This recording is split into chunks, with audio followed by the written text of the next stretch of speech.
মাননীয় সংসদ সদস্য জনাব মোহাম্মদ গোলাম রব্বানী, রংপুর ৫।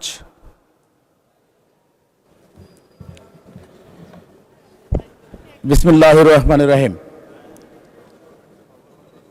মাননীয় স্পিকার, আপনাকে ধন্যবাদ আমাকে দুটি কথা বলার সুযোগ দেওয়ার জন্য। সেই সাথে আজকে প্রথম সংসদে কথা বলার সুযোগ পেয়ে মহান আল্লাহ তাআলার দরবারে শুকরিয়া আদায় করছি, আলহামদুলিল্লাহ। সেই সাথে আমার নির্বাচনী এলাকা ২৩ রংপুর ৫ মিঠাপুকুর উপজেলার সম্মানিত ভোটারদেরকে জানাচ্ছি আন্তরিক কৃতজ্ঞতা এবং ধন্যবাদ।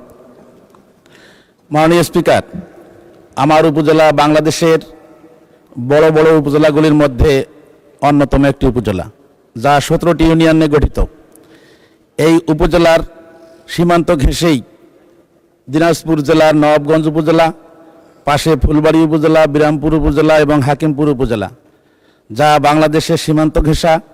এই সমস্ত উপজেলা দিয়ে প্রতিনিয়তই আমাদের উপজেলায় অবাধে মাদকদ্রব্য প্রবেশ করছে এবং যত্রতত্র তা বিক্রি হচ্ছে। আমাদের উপজেলার যুবকেরা ছাড়াও প্রতিদিন শত শত যুবক রংপুর শহর থেকে এই মাদক ক্রয় করার জন্য আমাদের উপজেলায় প্রবেশ করছে, যা নিয়ে স্থানীয় অভিভাবকগণ উদ্বিগ্ন।